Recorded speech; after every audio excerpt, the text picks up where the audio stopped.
Looks like we are waiting for Madhur. Hanji, I had spoken with Madhur 10 minutes back. Let me call him.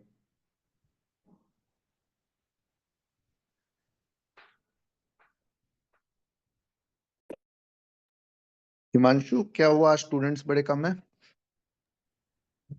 Sir, I think that's the only thing. That's the only reason. Kushal and Parth were still there. I'm just connecting with people. Sorry for making you wait. No problem. Otherwise, looks like there are only 3-4 students. So that's it. Check with others.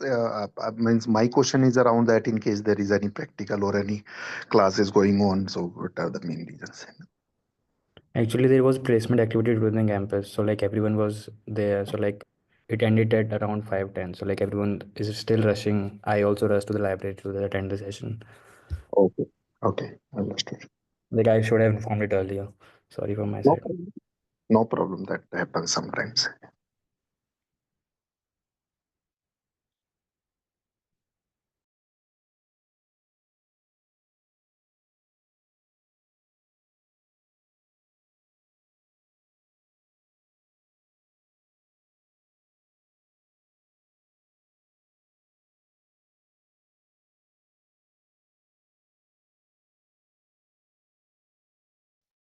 उनकी life में कुछ भी होगा ना, support करने के लिए 10-15 लोग हमेशा रहते हैं उनको पहले मैंने देख। हाँ जरूरी नहीं। तुम अगर लड़की हो रजत, तो तुम्हारे कुछ भी अगर तुमको बोलना होगा, कुछ भी होगा ना भाई, अपने ही कॉलेज में ले लो, तुम 10 लड़के साथ हैं, शर्त लगा। मेरे केस में अगर कुछ भी होगा ना तो तुम्हारे अलावा कोई नहीं है, और अगर तुम नहीं रहोगे तो कोई भी नहीं है। Rajat, can you put yourself on mute? फिर चीजें हैं यार, मेरे साथ बहुत कुछ हुआ है life.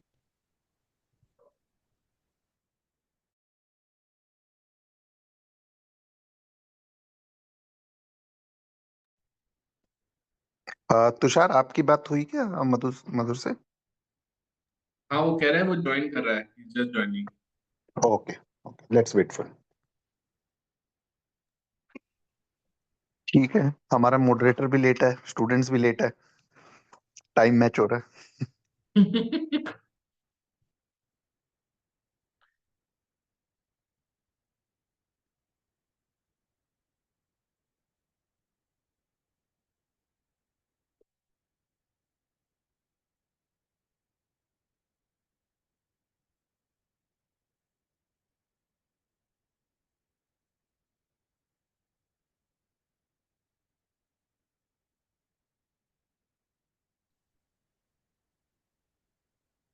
Hi Tushar, how are you? Oh, Madhur, welcome. I'm good. How are you doing? I'm good. Sorry, मेरा थोड़ा एक glitch था यहाँ पे. It was not connecting somehow. So thank you very much for joining and give us the time. I believe these students from IIM Vizag will learn a lot from your expertise and knowledge that you have it, right? So thank you very much for joining in. Karan, anybody else will be joining in, or we can start it up? Let me know. We can start, Madhur. All right, sir. How are you, sir? Very good, excellent. So I was saying that because the placement activity is going on in the college, so students are also late, Madhur is also late, so we are aligned. So there is no issue in delay. So thank you very much for joining in, and thank you Tushar for taking out time to discuss and deliberate upon this investment banking opportunity for the students. As I mentioned, that these are the students from IIM Visakhapatnam, and they are very keen to learn about this investment banking, particularly as a career opportunity. So that's how Madhur and I, we are helping them to learn more about that opportunity, and so that they can decide in future which kind of career path they want to take. So over to you, Madhur. Thank you, Sir, for setting the tone. So, hi guys, my name is Madhur. I run StartupNews fyi. We are one of the leading startup communities in India, and we do a lot in terms of startup ecosystem back here in India and in multiple countries. Today we have got Tushar. So Tushar Kansal runs Consultancy Ventures. He works very closely with a lot of startups who are looking for debt fundraise, venture fundraise, even SME IPO, I really wanted to learn a lot, from him about SME IPO. I'm more active onto the venture side. Um, and he's super active on LinkedIn and participate in a lot of podcasts, right? So you can check out Tushar's LinkedIn profile also. You can learn a lot, from his wisdom. So thank you very much, Tushar. Thank you very much for giving us time. You're welcome. So, I mean, to start with, I believe I have not shared much about consultancy ventures. I really would like you to first share it, um, uh, what is consultancy ventures, because this will set the tone of the investment banking, and then we'll move towards, the topic of today, which is more of a SME IPO thing, which is very interesting, somebody who wants to jump into the investment banking. So Consultancy Ventures is a network of investors. The venture capital investors, almost all the active ones in India, and including a large part from Singapore, Dubai, US, and UK. And apart from venture capital funding, we help startups and growth stage companies by way of SME IPO. We are the partner for the largest anchor investor in SME IPO space, Rajasthan Global Securities and LRSD Securities, having invested in 115 IPOs with assets under management of 18,000 crore. And we do a lot of debt also, primarily unsecured debt, which is needed by companies, because a lot of startups don't have real estate to give to the bank. So we do a lot of unsecured debt to help them. Wow. So, let's start again, from basic, because these students probably might not have much idea about the SME IPO and the things that we're going to talk about this thing. But let's first understand the very basic difference that you feel like between the startups and the SMEs. Like, how do you define a startup and how do you define an SME? A startup is a company which is scalability oriented, which tries to disrupt existing business models, which believes that they have something new for the customer, and they are willing to bet a huge amount of money in pursuit of that customer, even if it means catching the customer first, but earning from the customer later. I say this with a pinch of salt that already, although unit economics and profitability are very much demanded by venture capital funds, but a lot of these startups, they don't have any other option but to catch the customer first, by way of subsidizing, by way of making the product or service supremely attractive, and then later on monetizing it. SMEs are stable mid-market kind of companies, which are in kind of boring sectors with very boring business models like manufacturing, steel manufacturing, trading,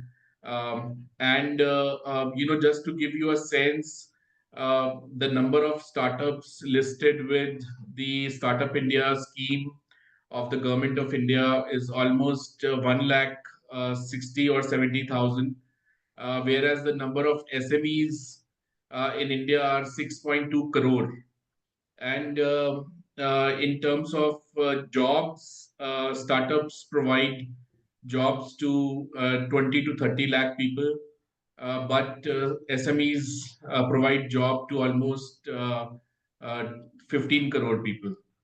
And there are other differences, like startups are able to get hold of the hot money, which is chasing risky returns, but exponential returns, but risk returns. But SMEs, they largely get access to debt from the banks, from the formal channels, the NBFCs, the banks, and they don't have access to this kind of hot money. But things have changed. In 2024, almost 240 SMEs raised 8,753 crores from SME IPO. So now SMEs also have access to money on the balance sheet, and not only money which is expensive and which doesn't allow them to grow. So interestingly, so you said SMEs, it's sort of a boring business, right? But I believe these are the guys, these are the this is the sector, or this is the industry where majority of the fund and majority of the employment comes from, right? Though it is uh, tough, though it is probably not so cool as the startups ecosystem or startup founders and things like that. But we've got Haldirams, and we've got Pepsi, we've got all these bigger corporates with us. So coming to again the topic. One more basic question, and then we'll jump into understanding more of the SME IPO thing, right?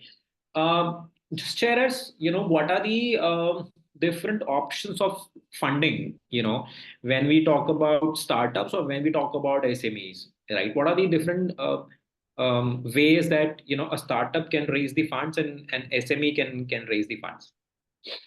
Yeah, that's a good question. So a startup can raise the funds initially from friends and family, people who believe in those people. They trust and believe in the person. I remember I was a shark at Shark Tank India, and one of the guys went to Lucknow, his hometown, and came back with 4 blank checks because he shared an idea with his mother, who shared with the relatives. So that is one, friends and family. Second is an angel investor. There are a lot of angel investors now. Like, people want to invest in startups. The whole field has opened up. Shark Tank has given a lot of exposure to common people, even to housewives, to industrialists, to people who are on a job. And then the Startup India scheme is also there, where there are 500 incubators with the different educational institutions, and out of these 500, 100 are active, and the government gives grants as well, 20 lakhs, 25 lakhs, and initial seed money, 20 lakhs, 30, 40 lakhs. Unfortunately, in India, at the early stage, debt is not available. It can only be taken through private sources, like somebody known to you gives you 20 lakh and says that return it back to me with interest. So something like that is possible.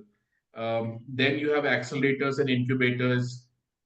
We have more than 1,000 accelerators in India, and like T Hub, or T Hub is an incubator, like GSF Academy and India Accelerator. So they have a network of angels with them. So they work like an angel network, like FARD network, or V Founder Circle, or Real Time Angel Fund, or so Real Time Angel Fund is a VC. So they provide funding through the network, and they help you with things like co-working space, Wi-Fi, CA, CS, legal services. So they assist you in all these ways. And of course, they take an equity for that. And then you have VC funds, which typically invest not in very small amounts, but minimum of 1 crore, 2 crore. You have micro VC funds also, which invest small amounts.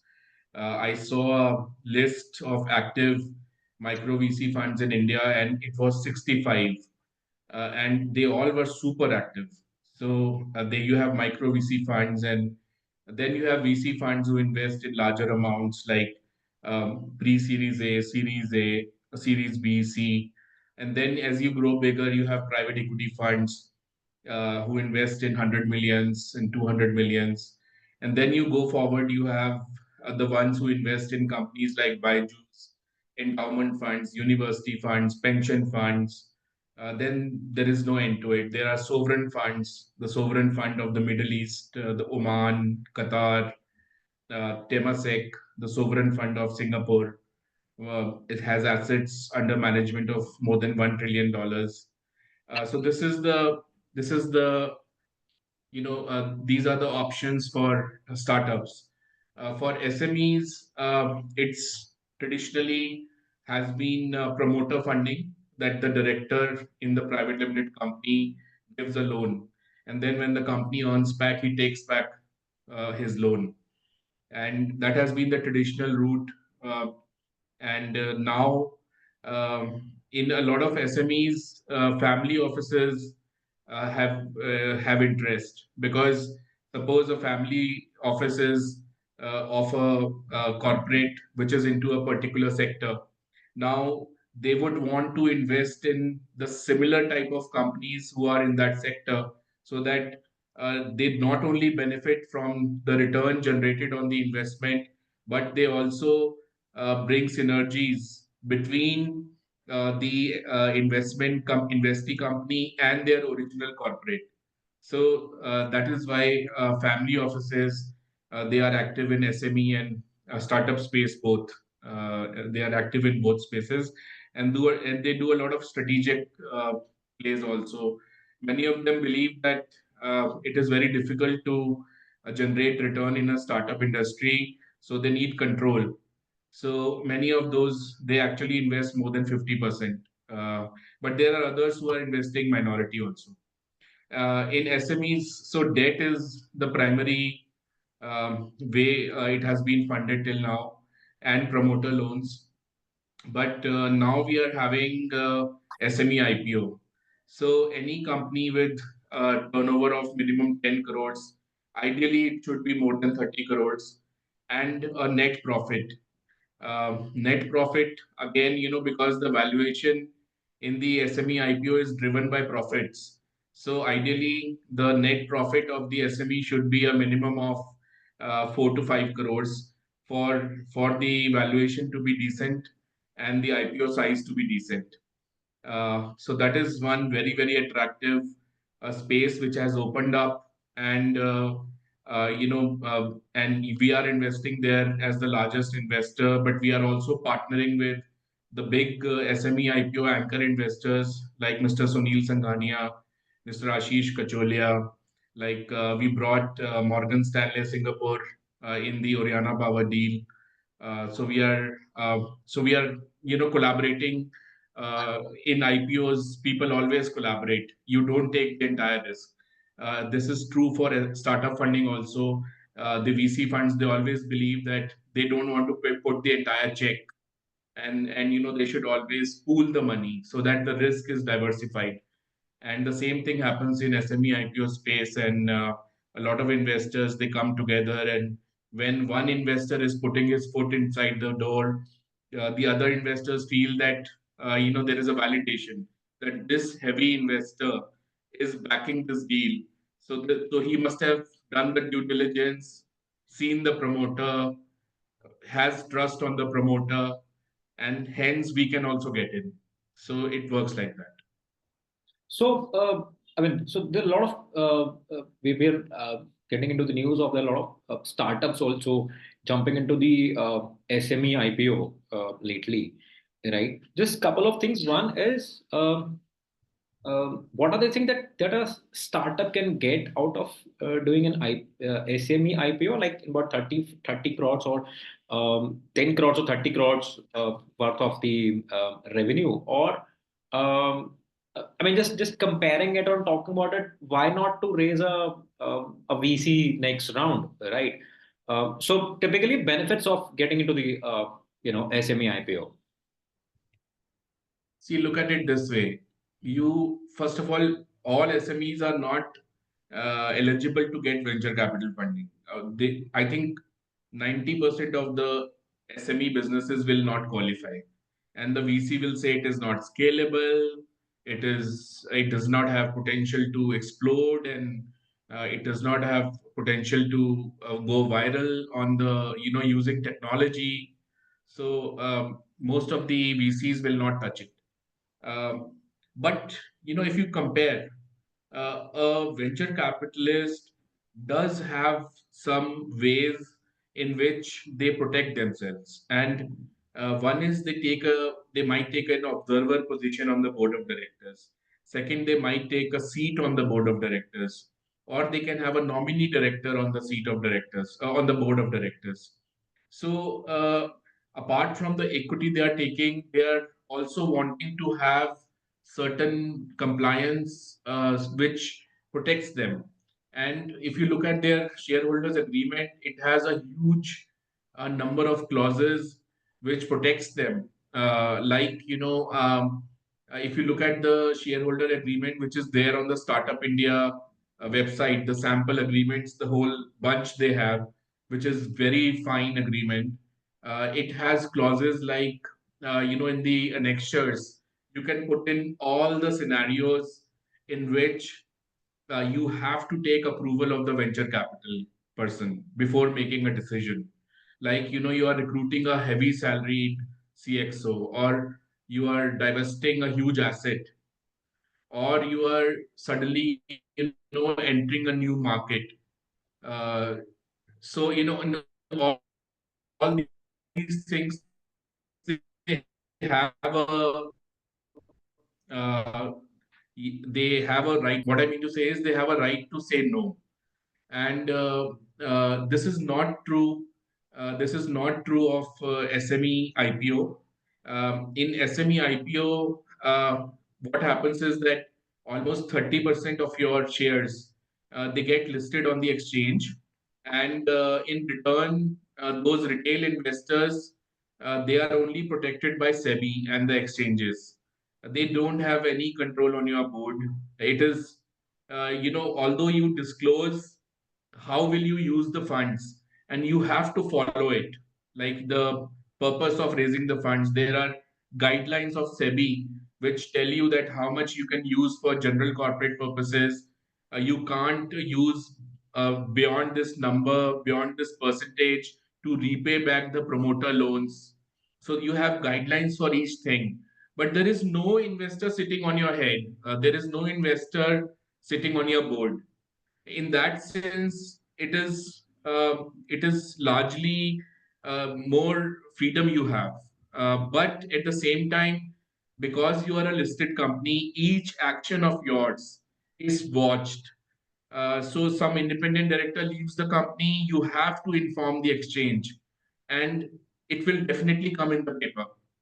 So your every action is watched. There are research reports which get put out on your company's performance. Your financial performance is out there for everyone to have a look, because they form a part of the disclosures. And in the draft Red Herring Prospectus and the Red Herring Prospectus, which is filed with SEBI, it is such a huge document, almost 300 to 600 pages, which gives each and every aspect of the business, all the court cases, all the sensitivities and the weaknesses and the downsides possible. So the information is out there. So you have, from earlier you were just caring about your stakeholders, which were your customers and employees. Now you have an additional stakeholder, which is the retail investor, who's watching you day in and day out. And when it comes to the size of it, the IPO happens on a valuation which is a multiple of the profit, net profit. Suppose a company has a 50 crore turnover and a 5 crore net profit. So the valuation of the company will be 10 times net profit, 50 crore valuation, 30% of the companies will be listed on the stock exchange. So the IPO size will be 15 crores. And out of that 15 crores, it might happen that the merchant banker's fee will be deducted, which fees is usually 8 to 16% for good companies, and for bad companies like cash flow problem companies like real estate, almost 30 to 35% success fee. So that money is deducted and the balance amount comes to the SME's account. So, very interesting, insight that we're getting out of, this conversation about SMEs. what are the how do you select a company? I would say a startup, like I would say a company. I think one thing that is shared that it has to be a profitable company and it has to be 10 crores to about 30 crores of revenue. What else? Like, what are the things that probably negative things that that comes into the picture that this company can't apply for SME IPO, right? And or probably what are the things that needs to be there, if somebody, if an investment banker is looking at a company, that out of these five files that I have quoted, out of these five companies that I have it, these two companies only are primarily eligible for this, and documentation is a separate thing, but primarily eligible. So how do an investment banker selects that this could be good for an SME IPO? Madhur, just like when you take a loan from a bank, so you have to meet the criteria of the bank, the RBI criteria, that you should have enough cash flows to service the loan. And in terms of non-serving of the loan, you should give some collateral in case it is a secured loan. In case of SEBI, we have very, very firm, written in black and white guidelines, like the company should be minimum 3 years incorporated, 3 years of minimum incorporation. It should have net tangible assets of minimum 3 crores. It should have a post-issue paid-up capital of less than 25 crores. The promoter of the company should not be have ever been involved in a criminal case. And so all these things, and now they keep on adding to it. Like SEBI has added that the company should have a minimum operating profit, EBITDA, of 1 crore in one out of the preceding 3 years. And it should have a profit in minimum 2 out of the preceding 3 years. So all these things, they are the first line of understanding whether this company can come out with an IPO or not. Then you have things like that. You have things like what was the question? The trust-based thing. So there are two ways in which a SME founder is very typical. It is a very typical behavior of a SME founder. One is they always work on thin margins. Like SMEs are always, there are so many SMEs, they are competing with each other, and the promoter feels that why should he pay tax? So at the time when he is doing his accounts, he will always show almost nil tax. 97% of the 6.2 crore SMEs don't pay tax. So what they do is they don't show profit, and this is to avoid tax. And the second thing they do is that after they get listed, at the time they are getting listed, they start showing profit. So SEBI has become very, very stringent. They always ask questions that how come this company was doing 1 crore profit, Yeah. and then it started doing 8 crore profit, then it started doing 14 crore profit.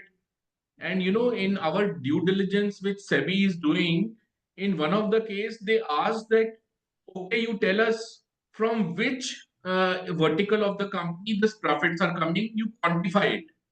Then after quantifying, you start giving us invoices of, like, they took 80 invoices in a recent deal. We had to support it by 80 invoices that yes, this profit is coming from there. So SEBI has become so stringent, But that's and an interesting point. Just to add one thing, which you mentioned, is that there are about over 90% SMEs that are currently in India, right?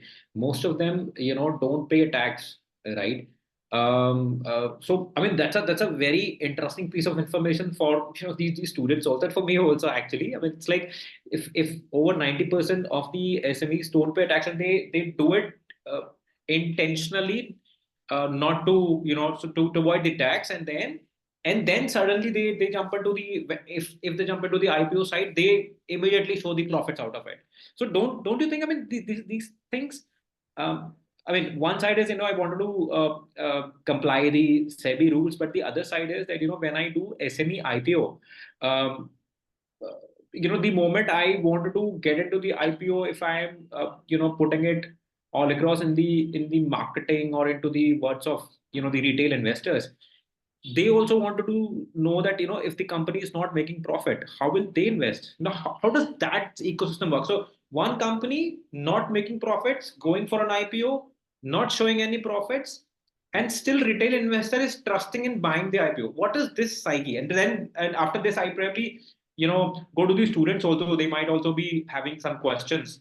But yeah. Well, the thing is that anybody who wants to take his company to an IPO, they have to prepare for minimum 2 years. Uh, if not 2 years, minimum 1.5 years. So they have to start making all the processes, systems, so that they meet all compliances. Paperwork is there for everything, because it takes 4 to 5 months to file a draft red herring prospectus with SEBI. And after they clear it, you file a red herring prospectus. And after that, they take 4 months, 5 months nowadays to clear it. So the regulatory process is now, including the DRHP, it is 10 to 11 months. And you have to be very, very clear that uh, instead of 1 crore profit, if you are showing 5 crore profit, so you are giving a tax of 1.5 crore extra. So you should always remember that your valuation is in multiples of net profit. So if you are giving 1.5 crore extra here, on the other side, instead of a 10 crore valuation, you are getting 50 crore valuation. So you are getting a benefit of 40 crores. So this is what I tell all the SME founders: stop running after making money by tax cheating. That you should have always show proper profit, and that will help you in IPO. And the culture of the company, there is a culture of the company, like this company always follows the all the legal things that gets set properly. All the departments will report proper stuff, and the management will have a better view of what is happening in the company. And so this is what I tell. uh, Although, like, everybody knows that they save on taxes, SMEs save on taxes, but the income tax department is also very, very clever. They know very well that last year this company showed a tax of a profit of 50 lakhs. So how come this profit has fallen this year? So all nowadays, after Modi government, like, things are really not so simple. You have to follow the law in maximum the way you can, with the limited resources which SMEs have. Okay, so over to the students. If you have any questions about the SME IPO, about SME, about even IPO also, right? Because an investment banker is not just serving the startup founders. They actually serve companies, right? So the company could be a startup or could be a traditional company, like a manufacturing company or any other. So as an investment banker, we should all know, what are the different ways of raising the fund, what are the different stages that a company can come to me and asking for any sort of a support in raising the fund or compliance or anything into it. So yeah, over to you, guys. If you have any questions, to want to know something, ask the question. So hi sir, thank you first of all. So we were talking about like how to decide if the company should go for an IPO or like it should go for a venture fund or like next series of fund. So like I like still am unclear about it. Like can you like please enlighten more about it? Like when or how do you decide if we can go for another seed round funds or like we can go for an SME IPO? See, the VC fund guy has more patience because his fund tenure is 8 to 10 years. And if you are taking larger amounts from a large institution, then their capacity to stay invested is much more. In case of IPO, you get a number of retail investors and you start getting watched by those retail investors. So what happens is if you are continuously making losses, they will give up on you and the stock will fall. And a stock which gives a loss to the retail investor, his whole family never forgets that stock. Okay. But in terms of raising money from venture capitalists, they are more patient. Like in Paytm, you find elevation since so many years. And then in OpenAI, SpaceX, you have investors who are just not bothered with the exit. They are just sitting because they know the valuation will just keep on jumping. And this is what happened with Uber also. Uber had raised money from practically every celebrity in the US, but its valuation always kept on going up. So they never bothered to do an IPO. And finally, at I think 40, 50 billion-dollar valuation, they did the IPO because all those people, some of them wanted exit. Okay. So in case you are building something for the long term and you feel that there is likely to be more losses, then you should adopt the VC route. But in case you have a vision that this company I can turn around, like Zomato, after listing, it was having a lot of losses. But when the retail investors, they started putting pressure that the company should do a profit. Now Zomato reports a profit, and they are charging for practically everything on the app. And something which cost 300 $350 in the restaurant, they are charging 700 in terms of this fee, that fee. But people are liking it and people are using it. So who am I to say that it is wrong? Like, people want this service, so they are paying for it. And the company has become profitable and the stock has gone to the highs. There is another aspect to it, I'll tell you, like the company Oriana Power. Sorry. Oriana Please. Power. Okay. So it is a rooftop solar company. And in India, the rooftop solar is booming right now. So they did an IPO at 118 rupees and they got listed at 1800 rupees. And then the stock went to 3000 rupees. Okay. So now all those retail investors who have earned a profit from Oriana Power, they are backing the share. Yeah. And now Oriana Power valuation is so much that just by giving 3% or 4% in a follow-on public offer, it can raise 300 to 400 crores. Okay. So if you perform well after listing, you can raise huge amount of money with diluting very small shareholding. That is the beauty of the IPO. That your valuations go crazy. I mean, it is like here you are getting 10 times net profit. There you might get 25 to 50 times net profit after listing. And one more, like Byju's, it was a $22 billion company and it had venture capital, but the company was not doing well, and there was a lot of negative news and lot of controversy because they had not filed the audited accounts. So the company of a $22 billion valuation folded in 4 months. If this company was listed, even if their share had gone down, they could have done a rights issue and raised a small amount of money from the shareholders. Then they could have sold one of their subsidiaries and they get enough cash, and then they could have restarted again. But because their shareholders were all private, they were not able to raise money. Got it. I Thanks. hope I answered your question. Yes, sir. Yes, sir.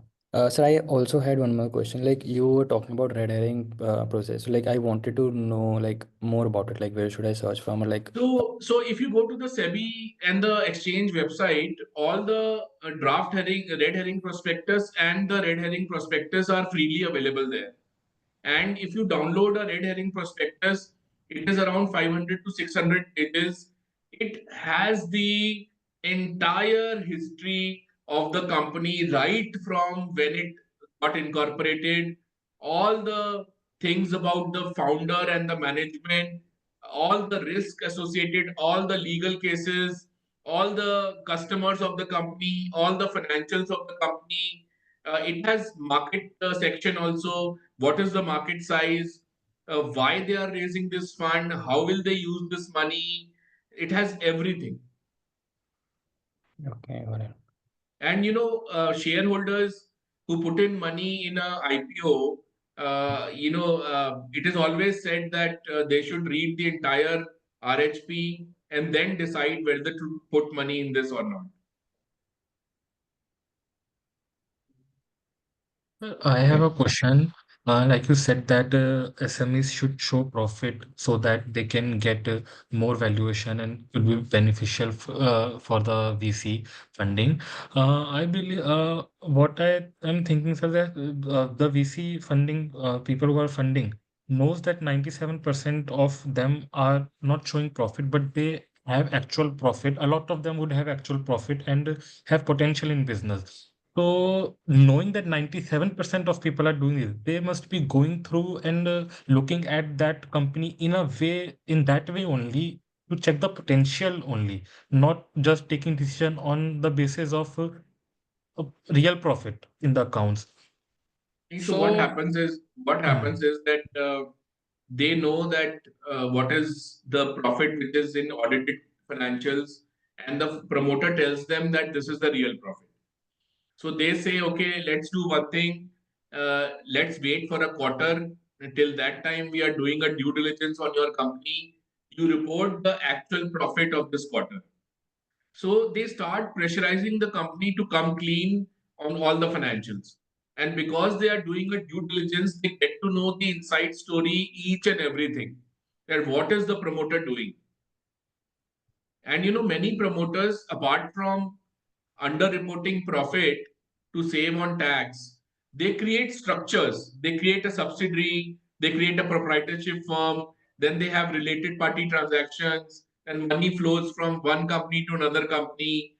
So there are all kinds of promoters. But when a investment banker is working on an IPO case, within 3 to 4 months, he gets to know the character of the founder. And once he gets to know the founder, if the founder is not right, they will generally back out. Because if they do a IPO in which they make a loss for the investor, it is a bad name for the merchant banker also in the market.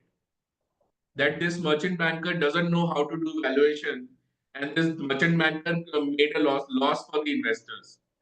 So every banker wants that they do an IPO in which on the listing everybody benefits, because in the SME IPOs 70% of the retail investors who got the shares in IPO, they start selling on day one because they want to make a profit.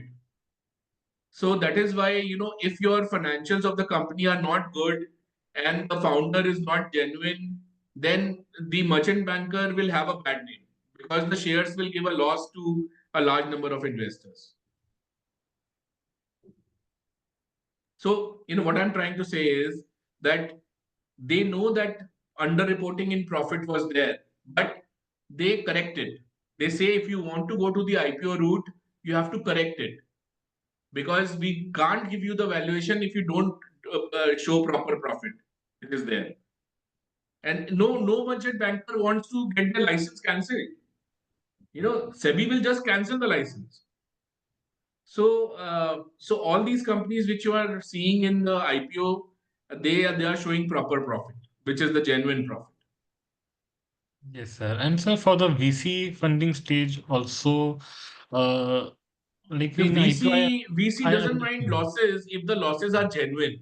Suppose you are selling some item which you are selling at 20% discount to your competitor. Now the VC will ask you the strategy about it. Why are you doing this?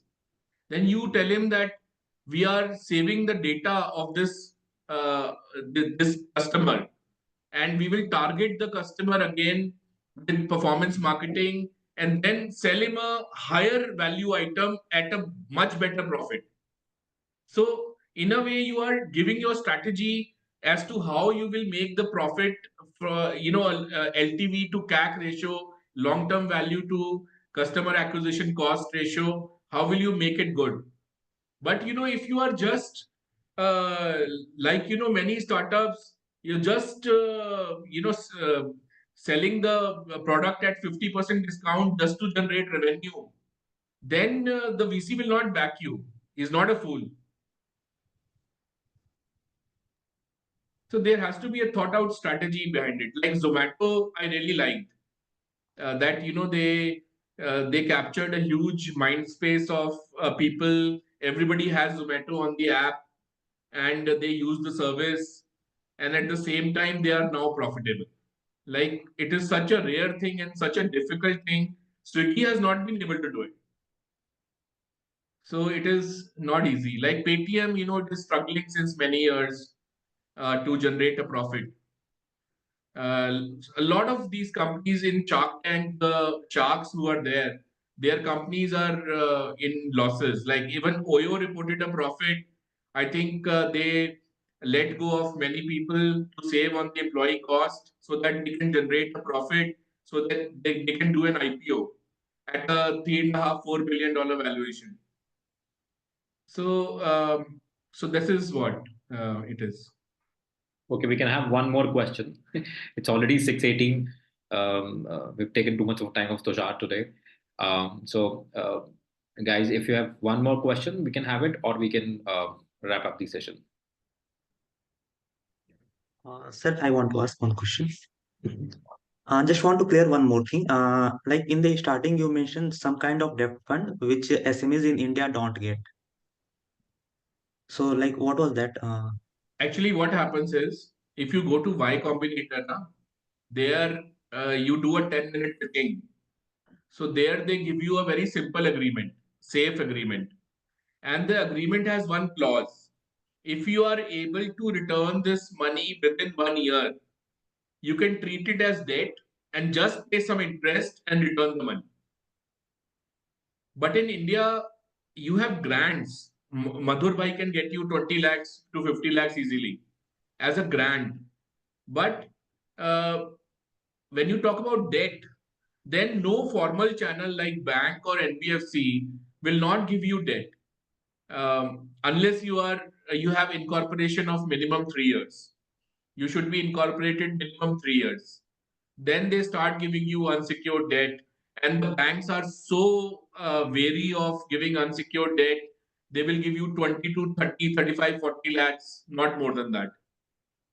And so the debt scenario is pretty bad, and the interest rate in India is very high, like 9 to 12% on secured debt, and unsecured like 14 to 20%. In the US, you are operating as a startup, and suppose you get debt, you pay 4% per year. It used to be 2%, now it is 4 to 5%. In China, it is 3 to 4%. In Japan, it is 1%. You take debt and pay 1% at the end of the year. What else do you want? Free money. So here the debt is very expensive, and the reason for that is traditionally the government has been socialist. So they wanted to do the entire business. So they took the entire public money, used it in loss-making companies. So historically, all that debt is sitting on government books. And now they have to take a lot of money from the market to keep these companies alive and keep the old debt alive and everything. So that is why very less money is left for the people, for the private companies. Sir, startups easily get unsecured debts.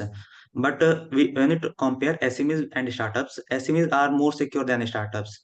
And startups get easily unsecured loans. Then why is it something like that? No. SMEs get loans easily. They get unsecured loan, working capital loan, term loan. They get CC limits. They get, in case you have foreign invoice, you can get the bill discounting. You can generate ECB also, external commercial borrowing, dollar debt. But those rules are very strict. RBI rules for dollar debt is very strict. So that is there. But startups, they have to be minimum 3 years incorporated. Then they should have enough cash flows to service the debt. And then, uh, you know, unsecured, anybody will give you small amount only. I recently got a company in Noida, 3.4 crore of unsecured debt. That was from three NBFCs. And the good part about the company was it was 14 crore turnover, and they never saved tax by showing less profit. So they had a 2 crore net profit on the audited, and the previous year's proper profits. So the bank said this company can easily service my debt, and it was a debt-free company. So that is why everybody gave them debt, unsecured debt. 3.4 crore unsecured debt at 16%, uh, which is not easy to repay back, but the company really needed it for the tenders, government tenders. But it's very interesting to know there are several different ways of raising the funds. It's not just that that I go for a venture debt, venture capital, or an IPO. I mean, there are other ways of raising the fund from international institutions also. I mean, through the bonds or through different modes. I mean, that's very probably we can have another session for that. What are the other ways of raising the fund for as a company or as a startup? That could be really interesting to know. As an investment banker, should have this kind of information when we are interacting with a company. Suggest them what are the best ways of raising the capital, not just by a couple of things which are very generic and everybody knows about it. But that's very interesting. So The Indian bond market is very shallow. It is, when you are AAA rated, you get all the money. Reliance will get 3 billion, 2 billion, 5 billion. When you talk about any company which is AA rated, nobody puts money. Right. So, but the US is Japan, US, Europe. There the bond route is open. You are absolutely right. It is, and in Dubai also, like Madhur has a lot of experience in the Dubai area, and he knows so many good sources of funding, including equity and debt. So you guys can approach him separately. He can really we will, guide you. we will even do a session on masala bonds sometime, because that's a very that's a very interesting Sukuk bonds and masala bonds. Yes. We'll do that. So thank you very much, Tushar, for giving us so much of a time. We were supposed to do a Pleasure. half-an-hour session, and it's almost an hour that we are tracking. So Thank you. looking forward for more sessions also Sure. with you on different topics that you expert into it. And thank you very much, guys. Also, if you have any more questions, Thank you, can everyone. put in the group, and or you can connect with Tushar over the LinkedIn. Looking to get added on LinkedIn of all of you. You can search my name there, Tushar Kansal. Thank you, The guys. second bond Thank which you you. mentioned, Thanks, Nikita. Sorry. masala bond, and the second one which you mentioned, Sukuk bonds. bond. Okay. Sukuk bonds. If you working in the Middle East in a bank, you will get to know this term. Okay. Thank you, Madhur. All right. Thank you very much. Thanks, everyone. Thank you, Tushar. Thanks. Everybody. Thank you, Nikita. Thank you. Thank you, sir. Yeah, okay. Thank you, sir.